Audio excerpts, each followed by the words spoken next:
Good evening, ladies and gents, my name is Hiezo, the bearded Balkan blubbermouth, and this is DiscussThing.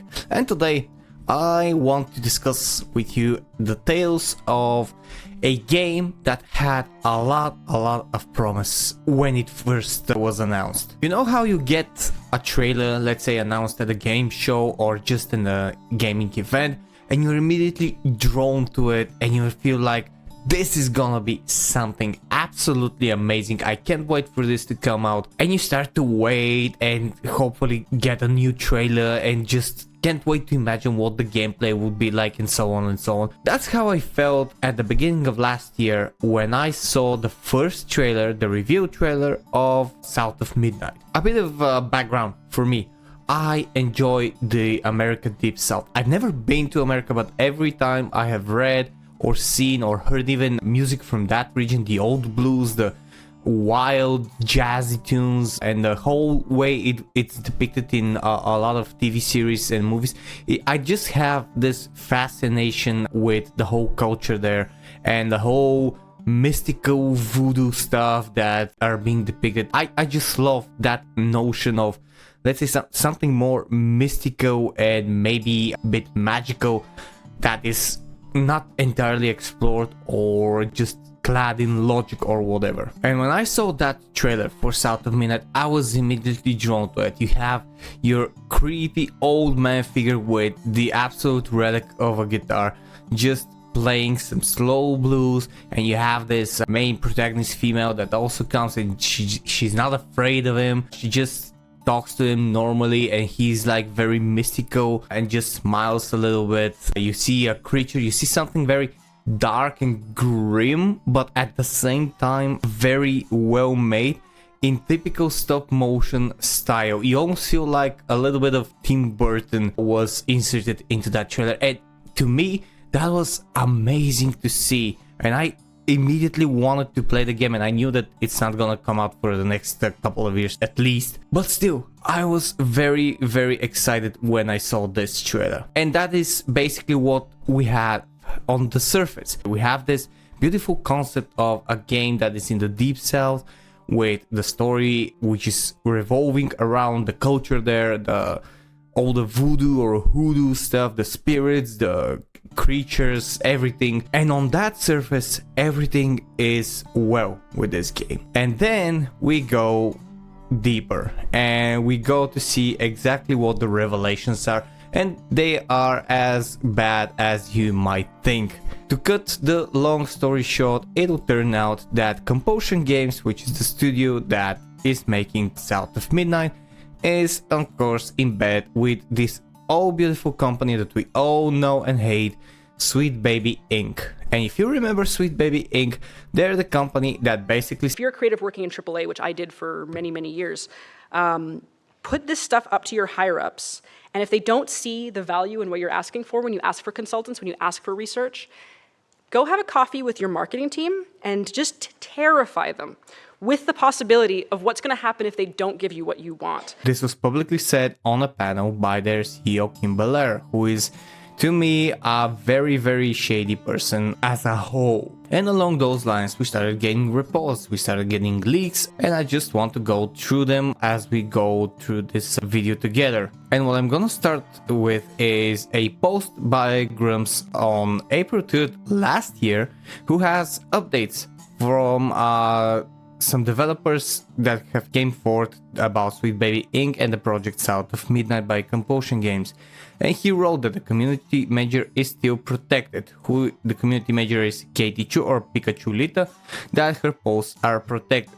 So the interesting thing about Pikachu Lita is that she has written stuff like this: honestly, I hate gamers. She has written against Asian and white people. She also publicly announced that she is joining Compulsion Games, and we know that she is the community manager there. As you can see, to this day, she is protected from everyone. She doesn't have to want to interact with anyone because she was getting absolutely destroyed in the past. We also have the alleged race swapping, which does have a picture. I think it's here. Yes, this is the original picture. This is the original design, and this is the updated design which allegedly happened after Sweet Baby Inc. were hired. This is not something that I personally initially had some very huge issues with, as in the right hands you could make it happen, but of course with Sweet Baby Inc. there is always 100% of the time some deeper and more sinister agenda. So that is why we can't trust any of these race swaps or gender swaps anymore, because they're not done smartly anymore. They're done with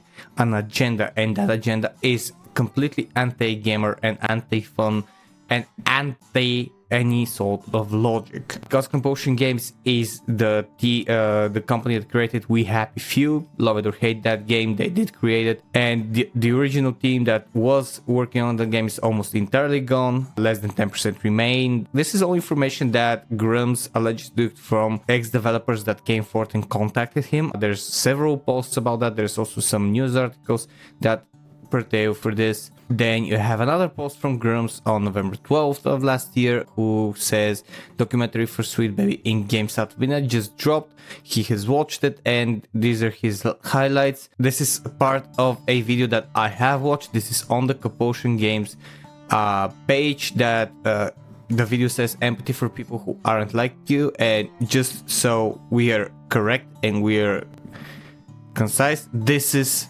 exactly the post, and I'm gonna play it. You're gonna see now. In many ways, Midnight is about bringing people together, and magic is all around you.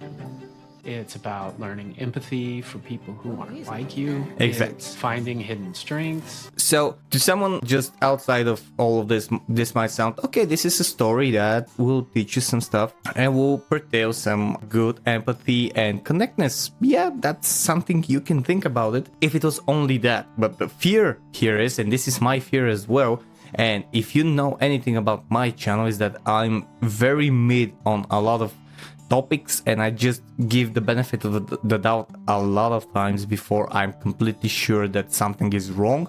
This is my fear, that in this case it's not done in good faith. Here he says that we know the character Hazel was race swapped after SBI and Microsoft came on board. He also again talks about the openly racist Pikachulita. He basically says that the project is not in a good state because it has poor management and non-qualified people who are in very high positions. This is something that we have talked about, that hiring for diversity boxes, especially on the development of a game and especially in higher positions, is the most wrong thing that you can do, because you have to constantly and only hire through merit without any thought about race or gender, because it doesn't matter what kind of a person is as long as they can do the job in the best way possible. We have even furthermore, this is from just today, that the community manager, the same community manager that we discussed, was apparently and allegedly the one that blocked Smash JT from Compulsion Games. This is his post. They have proactively blocked Smash JT, so he cannot talk about this latest video. I want to play this video because this is pertains the part of the gameplay. This is a portion that is mostly movement and not fighting. To me, this actually looks good. Smash has a different opinion, but again, to each their own, and whether you like it or not, this is the gameplay. To me, let me just stop it. As on its own, this looks decent.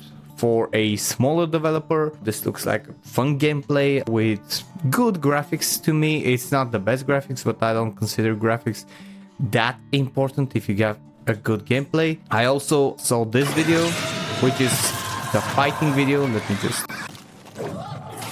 which to me is a little bit janky, because these small stop animations are, to me, something that is either inability to finish up a fighting move, or just you want to have a artificially inflated hit feeling that brings heaviness to the hit. I don't know what their idea is, but to me this is a little bit unfinished. But the game again looks good, it looks decent, at the very least, but it has a lot of problems. This is another tweet by SmashJT, who gathered a small trend of people who defend South of Midnight, and I just want you to see that the similarities are very apparent.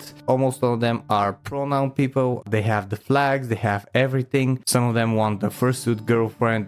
To each their own. Again, I'm not gonna judge. You see almost some of them commenting reminds me a bit of Darksiders, and from what I remember, Compulsion Game did work on Darksiders in the beginning of their company to raise money for their first game. So you have a lot of people that are defending this game, and it's certainly something that they think, apparently, hopefully, that it's worth defending. But my main point is, when you get on the surface, you have, as I said, this good looking game, amazing concept. To me, actually, the biggest gripe, apart from what we just discussed, is that the trailer looks grim and it looks very mystical, with very heavy implication that you're gonna have some voodoo magic or hoodoo, like those ancient, dark powers and all of that. And when we saw the gameplay trailer, you just have this light and just flowing around with some blue magic, and it just didn't fit to me. It didn't fit the whole concept of the trailer. It's like getting a trailer that looks like Diablo 2 or Diablo 3, and then what you get is cartoonified Legend of Zelda or something like this. That's the best I can say. It doesn't match the style that we were presented when the trailer first dropped. This is one of the gripes that I have, but the more serious issues is Sweet Baby Inc.'s influence in this case. And from what we saw, we have a lot of influence from that company in the game. They have fired the original voice actors, they have replaced a lot of people, they have allegedly still race swapped the main character. We don't know exactly what else they have done. There are some things that are missing, especially in the documentary that Grumps mentioned in his tweet, that you don't really see a lot of gameplay or a lot of storyline. You see more the commentary of what they did to produce the games. And there was some interesting stuff when I watched that video, that they did go down to the south, to the deep south, and just spent some time there to get the feeling, to get the aesthetic, which probably is what made the visual aesthetic of the game better. But again, we still don't know exactly what damage Sweet Baby Inc. has done. However, we know that they have done a lot, because Sweet Baby Inc. doesn't do good. They have never done anything good for a game. They're a narrative company. They are interested in promoting their narrative and the woke and DEI agenda. They do not care about gamers. They do not care about quality of games. They do not care about making a game good. And my hope is actually that Compulsion Game hasn't allowed SBI to run too deep, and they do provide with a good experience. However, there is something very troubling with all the news that have been coming out. Whether this game is good or not, it will probably go completely unnoticed. For better or worse, Indiana Jones was not the bad game that everyone thought it would be. Whether or not it was good or bad is up to discussion. However, it had not those things that were very feared, and it fell victim to an abhorrent marketing campaign by the publishers and by the media. And this is probably what's going to happen with South of Midnight. Currently, we have all that information, and the company, knowing that this information is out, and in my opinion, knowing what the feelings of people and from gamers are when they hear Sweet Baby Inc. and narrative and consultancy agency and all of that, they have failed to respond directly to those comments, to just try to calm down the players and the gamers that probably are gonna try this game at a certain point. And they have kept their radio silence, just focusing on telling their story and all that, which might be a good tactic at a certain point. However, in this case, if you want to promote your game in the best way possible, and to potentially, if you can, silence the critics, if you will, and just calm down the people, so you have more and more people that are going to actually trust you and play your game. They're just turning a blind eye, and that to me is a very, very bad tactic. I do hope that they actually respond and do provide us with some more information and do address directly the Sweet Baby Inc. involvement as to what the level is, what exactly they have did, and to provide us with a little bit more information in order to determine whether or not this game will be the failure that has been set up to be currently, or will it actually be a good surprise. Me personally, I will be playing this game if my PC can handle it. I do want to try it out and I do want to see for myself what they're gonna present us with, because it might actually surprise us. But I currently am very skeptical that this game will be good, because nothing that Sweet Baby Inc. has touched has made any success. They have ruined a lot of games, and they have ruined studios, they have ruined developers, and they have ruined entire franchises. This is what they do, and it is our job to fight against them and to keep them from doing this more and more. And that is one of the fights that we have to fight. And that fight also, my friends, is good. Anyways, this is all I have for this video today. Thank you very much for watching this far. If you did, if you enjoy my content, press the like and subscribe button and leave me a comment. Tell me what you think. If you want to support my journey on YouTube directly, click the join button and become a member of the DiscussThing Guild. And if you want to support my quest for helping homeless animals and animals in shelters, press the Patreon link down in the description below and become a member there. 100% of the proceeds go to helping homeless animals and animals in shelters. Thank you very much for watching. My name is Hiozu, this was DiscussThing, and I'll see you guys in the next video. Cheers!